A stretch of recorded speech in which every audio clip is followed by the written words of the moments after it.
Okay, Bridges here, and I've had more than a few questions about the cleaning solution that I use for doing clocks, and I'm making this video here to answer some questions I've been getting about that.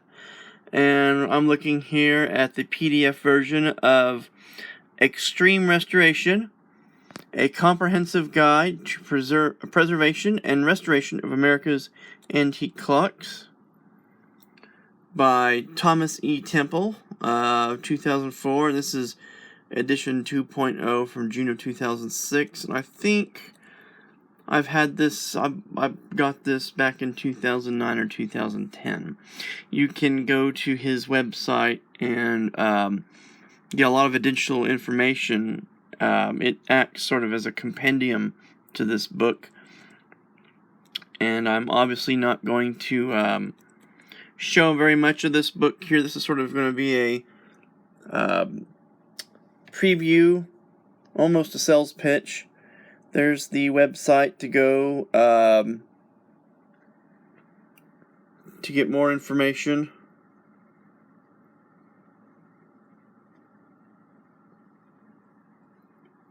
Feel free to pause right there if you want to read that. And we'll scroll on down to the table of contents here. And this is a very comprehensive book. It covers a lot of topics and is very, very in-depth with a lot of extreme restoration techniques. Basically, giving you the knowledge of the techniques required to take what would be a parts clock to most people and turn it into a museum showpiece. And yeah, I don't know if you can see here as I'm going through this table of contents the scope of topics that are covered, but it's very wide and it's very detailed. And this is the area that we're interested in. Movements. We want cleaning though.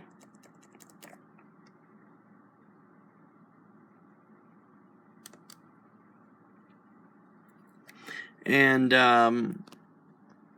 this gives a general overview of cleaning and of the movements, and gives a couple formulas, two formulas in fact, for a do-it-yourself solution for cleaning clock movements. There's a traditional hot and a traditional cold cleaning formula. And I did not use the traditional hot formula. I used the traditional cold formula. And this page here is showing you how to do the traditional hot formula. And, oops, going too fast.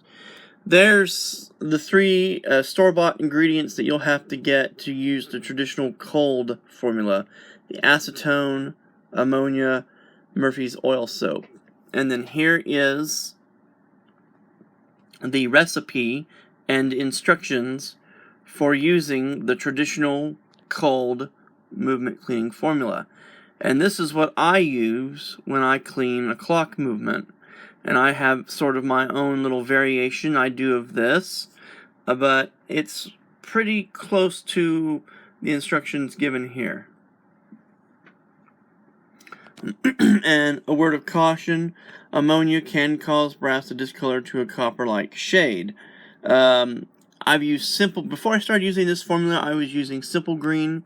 There was a formula that I used to use, which was not really a formula, it was just a chemical that Lowe's sold, that was discontinued, and then so I went through a process of searching for a new solution, and I used Simple Green on a few movements. And you can use Simple Green for cleaning if you don't soak the movement parts for more than 20 minutes or so. After that, there is a very real danger that the brass will start to turn a pinkish color, and then you'll have to go over the parts with wire brush and steel wool to remove that coloring and get back to the nice brassy color again.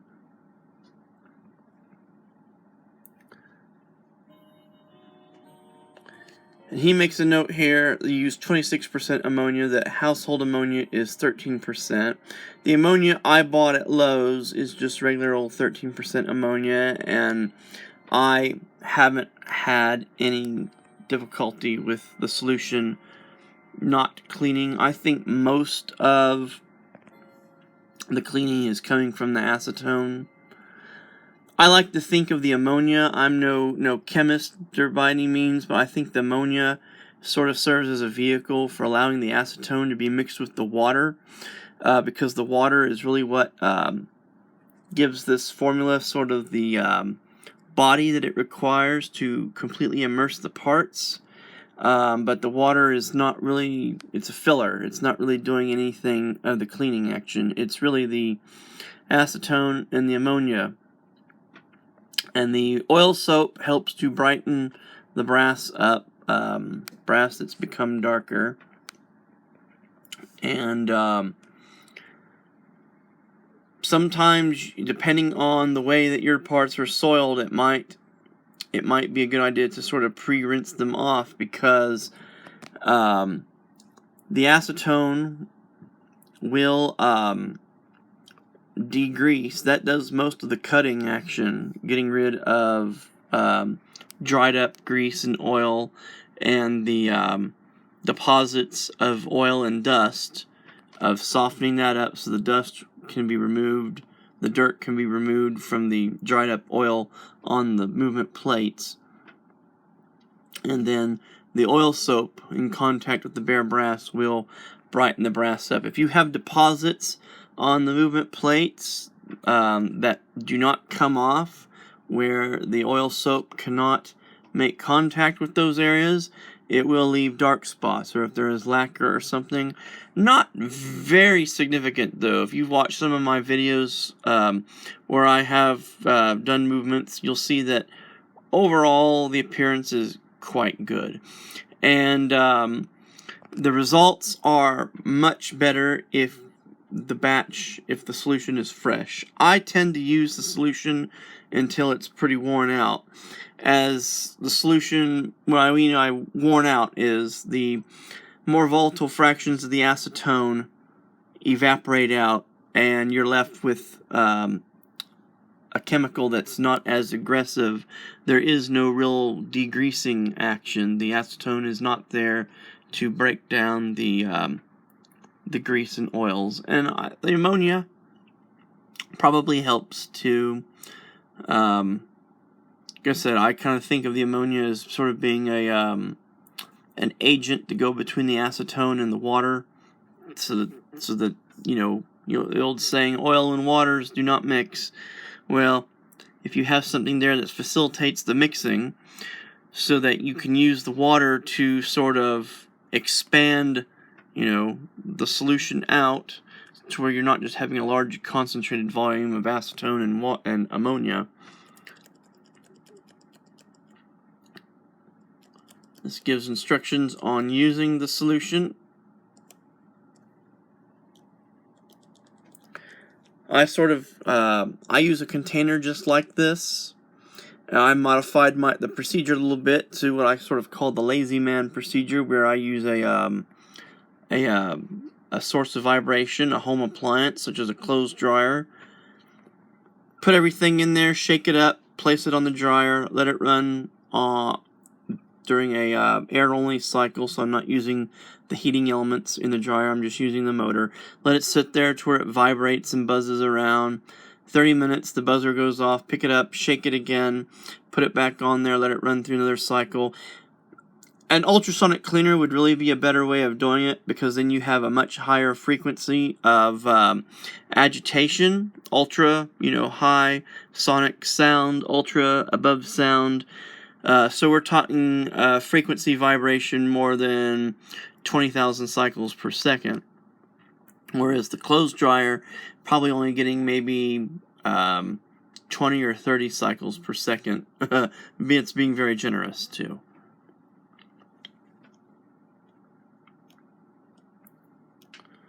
And then I do sort of this, using an old toothbrush or toothbrushes are so cheap. You can go down to the dollar store and buy a pack of a couple brushes for $1, and I use those to clean, before taking the parts out of the solution, to clean everything off. If there's anything that's hasn't settled to the bottom of the can, the acetone, the mixture of the acetone will loosen everything up real nice. You can brush everything off. And then I rinse everything under running water. I do not do this. I do not run running water into there and dilute the mixture out, because I reuse the mixture over and over again. As long I keep it tightly sealed between use, to try to keep the volatile fractions of the acetone from evaporating off, because like I said, that's what I think does most of the degreasing, is the acetone that's mixed in there. As you can see, the quantities that are used, not very large.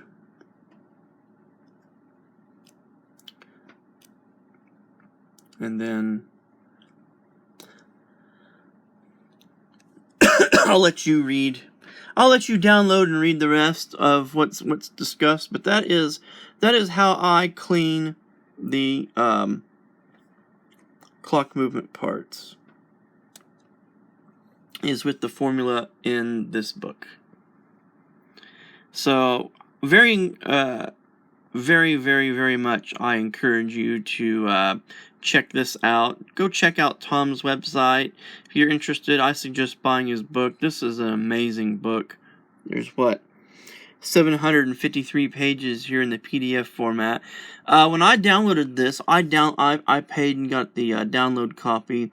For $10 more, you could get it in print version, but I don't really see a reason to do that. I don't know if that's still offered or not. But this is an excellent resource. I don't see how anyone doing a lot of this could be without this. Even if you don't use any of the techniques shown in here, there's a lot that's discussed in this to give you an idea of how so much of this is done, that it's a worthwhile book to have. So, this is Oklahoma Bridges, and as always, thank you for watching.